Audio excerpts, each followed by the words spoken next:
Viewers, আজকে আমি আপনাদের উদ্দেশ্যে এমন একটি কথা বলতে চাই, বাট আমি যেটা আপনাদেরকে এই লোকেশনে বসে বাট বলতে চাচ্ছি না, বাট তারপরও আমি বলি। বাট কিছুদিন আগে হয়তো বা আপনারা জানেন, ইন্ডিয়াতে একটি মেয়ের ধর্ষণের জন্য অনেক লোকের ফাঁসি হয়েছে, বাট সরাসরি প্রকাশ্যে ফাঁসি দেওয়া হয়েছে। বাট এরকমের যদি আমাদের বাংলাদেশেও হইতো তো এটা কেমন হইতো আপনারা জানাইবেন। প্রকাশ্যে যদি সমস্ত ক্রাইমের অপরাধের মানে শাস্তি যদি প্রকাশ্যে পাবলিকের সামনে দেওয়া হইতো তো এটি বিষয়টা কেমন হইতো আপনারা অবশ্যই কমেন্টে জানাবেন। বাট আজকে আমি সরাসরি আপনাদের জিয়া উদ্যান থেকে, বাট জিয়া উদ্যানের ভিতরে যে জিয়া উদ্যানের ভিতরে যে মসজিদটা আছে, বাট আপনারা দেখতে পারতেছেন ভিউয়ার্স, সরাসরি আমি মসজিদের সামনেই আছি। বাট এই দেখুন, নাম দেওয়া আছে, সমস্ত কিছুই দেওয়া আছে।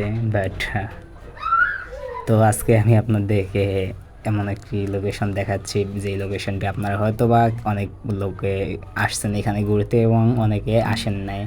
বাট কারা কারা আসছেন বা কারা কারা আসেন নাই এগুলো কমেন্ট অবশ্যই জানাবেন। বাট বরাবরের মতো আমি আপনাদের সাথেই আছি, রবিন খান, রবিন ইউটিউব চ্যানেল থেকে, ফেসবুক পেজ থেকে। তো সবাই কোন জায়গা থেকে ভিডিওটি দেখছেন অবশ্যই জানাবেন। ফেসবুক, টিকটক, ইউটিউব কোথা থেকে দেখছেন অবশ্যই এগুলো কমেন্টে জানাবেন।